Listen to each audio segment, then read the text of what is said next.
Thank you, Mr President. This bill tackles unfair educational inequity for children. Oh, yeah.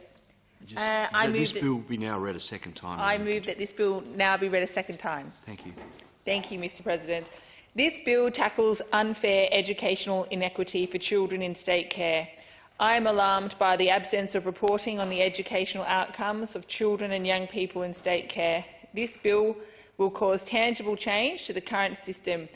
The Statutes Amendment Children in Care Bill 2023 will cause the collection, reporting and tabling of statistical data pertaining to educational outcomes of children in state care, encompassing all levels of completed educational attainment from kindergarten through to SACE, all participation and attendance in any recognised educational program, and the acknowledgement of any failure to attend or complete approved learning programs.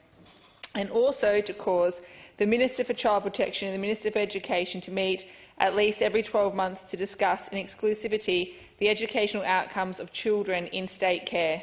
My understanding is that all this information can easily be sourced, de-identified and tabled. In fact, we have proof this can be recorded as we have NAPLAN results direct from schools as a minimum. Those NAPLAN results show that only 27.4% of children attending Year 9 studies while in state care met the standard of educational achievement for numeracy in 2021. The Department for Education itself notes in its NAPLAN reporting that performance of children and young people in care is consistently well below the performance against all three measures, literacy, numeracy and writing, and across all year levels. I believe the educational achievements and aspirations of children and young people in care should be the responsibility of both departments. Members of this place will recall that I have previously called for a select committee to investigate causes and solutions to chronic student absenteeism and school refusal. The education system is failing children from families already at a socio-economic disadvantage, and children in state care disproportionately from these same low socio-economic households.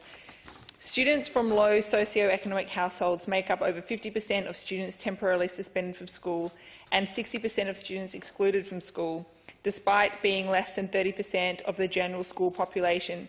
Category 1 disadvantaged schools have an absenteeism rate of almost 25% compared to the Category 7 school average of only 6.4% absenteeism.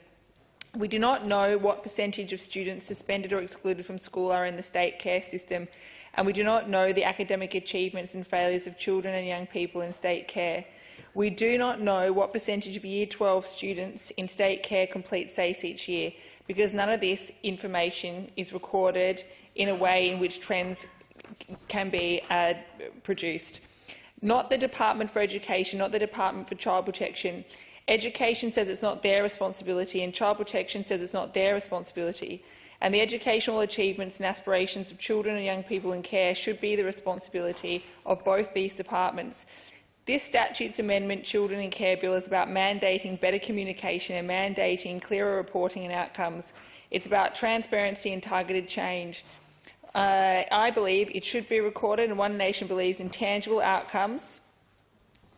Part 2 of this bill simply ensures that the educational outcomes of children living in state care are collected, de-identified, tabled and presented to the Minister of Education and to the Minister of Child Protection. Part 3 of this bill instructs both ministers to meet regularly by legislation to discuss the educational attendance and outcomes of children in state care.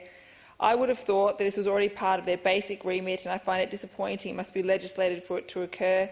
Surely looking after our most vulnerable children should be one of our highest priorities. The philosopher Confucius wrote, "Education breeds confidence and confidence breeds hope.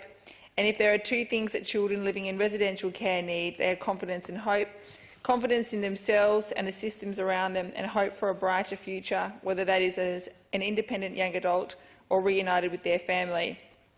I hope my colleagues in this place see reason to support this simple amendment as a tangible step to building better outcomes for children and young people who find themselves in the state care system. I commend this bill to the chamber. Mr Hunter.